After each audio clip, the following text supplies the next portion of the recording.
आपके मन में गंदे विचार आते हैं तो भगवान गौतम बुद्ध की ये कहानी आपके विचारों को बदल देगी।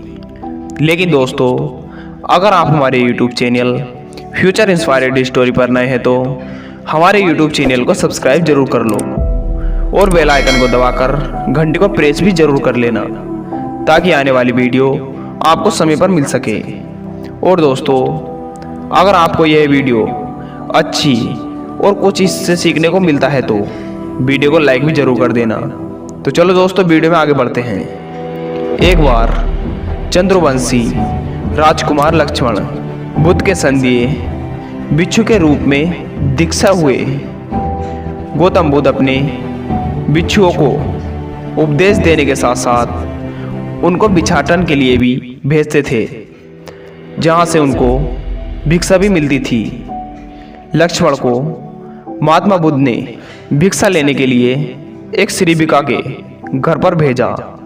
लक्ष्मण रास्ते में चलते हुए सोच रहे थे कि ना जाने आज खाने में क्या क्या मिलेगा। हमेशा महल में खाने के लिए अनगिनत अनेक स्वादिष्ट भोजन मिलते हैं, लेकिन आज जो भी मिलेगा उसमें अपना काम चलाना पड़ेगा। लक्ष्मण ने श्रीविका के घर पर जाकर भिक्षा लेने के लिए याचना की। श्रीविका ने लक्ष्मण को बैठने के लिए कहा। श्रीविका जब अंदर गई तो लक्ष्मण द्वारा अपने प्रिय भोजन के बारे में सोच रहे थे। जब श्रीविका भोजन लेकर आई तो लक्ष्मण अचंभित रह गए। लक्ष्मण अपने प्रिय भोजन को देखकर खुश हो गए। लक्ष्मण भिक्षा ग्रहण करने लगे। भिक्षा ग्रहण करते हुए लक्ष्मण सोच रहे थे कि उनको हमेशा खाना खाने के बाद विश्राम करने की आदत है, लेकिन आज उन्हें यहाँ से खाना ग्रहण करने के बाद धूप से होकर वापस आश्रम पहुँचना होगा। भोजन हो जाने पर श्रीविका ने लक्ष्मण को कुछ समय विश्राम करने के लिए आग्रहित किया। लक्ष्मण दोबारा खुश हो गए। सारी इच्छाओं की पूर्ति देख लक्ष्मण इसको एक संयोग मानकर कुछ देर के लिए वहां लेट गए।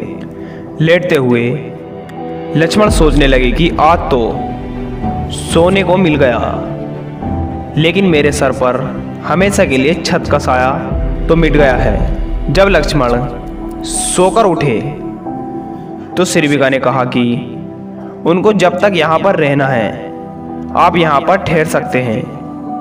अब लक्ष्मण समझ गए कि ये कोई संयोग नहीं है, श्रीविका जरूर मेरा मन पढ़ रही है। लक्ष्मण खड़े हुए। लक्ष्मण ने श्रीविका से पूछा, मुझे क्षमा कीजिए, पर क्या आप मेरा मन पढ़ सकती हैं? आप यह सब कुछ कैसे कर लेती हैं? श्रीविका ने कहा, शुरू में मेरे लिए यह बहुत कठिन था, लेकिन मैंने खुद के विचारों को पढ़ना देखना शुरू किया। शुरू में मेरे विचारों की संख्या अनगिनत थी, पर मैंने अपना पूरा ध्यान उन विचारों पर केंद्रित किया। मैंने बिना पक्ष विपक्ष के अपने विचारों को देखना जारी रखा। धीरे धीरे मेरे विचारों की संख्या कम होती गई। मेरे सारे व्यर्थ विचार दूर होते गए।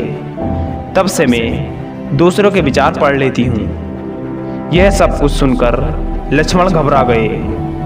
लक्ष्मण ने श्रीविका से आज्ञा ली और वहाँ से निकल पड़े। रास्ते में चलते हुए लक्ष्मण अपने मन के विचारों का स्मरण करने लगे। लक्ष्मण के मन में श्रीविका के बारे में अश्लील विचार आ रहे थे। श्रीविका ने लक्ष्मण के बारे में क्या सोचा होगा? लक्ष्मण को खुद पर शर्म आ रही थी। लक्ष्मण आश्रम पहुंचे। लक्ष्मण ने बुद्ध से कहा कि अब से वह भिक्षा लेने नहीं जाएंगे। बुद्ध ने लक्ष्मण को नीचे बिठाया और कहा, क्या हुआ, तुम मुझे अपनी व्याथा विस्तार से बताओ। लक्ष्मण ने विस्तार से सारी बात बताई। लक्ष्मण की बातों को सुनकर बुद्ध ने कहा कि आज से 7 दिनों के लिए श्रीविका के घर पर भिक्षा के लिए तुम ही जाओगे, लेकिन तुमको कुछ बातों को ध्यान में रखना पड़ेगा। कल तुम जाते हुए अपने चित्त को पूरे होश हवास में रखना। तुम्हारे अंदर कौन से विचार उठ रहे हैं उन पर ध्यान केंद्रित करना। होशपूर्वक और जागृत के साथ साथ ध्यान करना कि कौन सी वासना तुम्हारे अंदर उठ रही है। इन सभी का ध्यान करते हुए जाना और फिर मुझसे विचार विमर्श करना। अगले दिन लक्ष्मण बुद्ध के बताए अनुसार पूरे मार्ग में अपने होश को जागृत रखते हुए जा रहे थे। लक्ष्मण आज पूरी रात से जागे हुए थे। जैसे जैसे श्रीविका का घर नज़दीक आ रहा था, लक्ष्मण की घबराहट बढ़ती जा रही थी।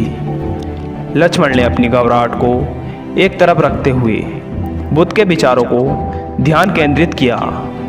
जब लक्ष्मण श्रीविका के घर पर पहुंचा तो उसके दिमाग में केवल एक सन्नाटा था, जिसके भीतर कोई वासना नहीं, कोई कामना नहीं, ना कुछ अच्छा पाने की इच्छा थी। बिच्छू लक्ष्मण ने भिक्षा ली और वहां से वापस निकल गया। आज लक्ष्मण रास्ते में नाचते हुए आया। आज उसको जिस आनंद की अनुभूति हुई वह अद्भुत थी।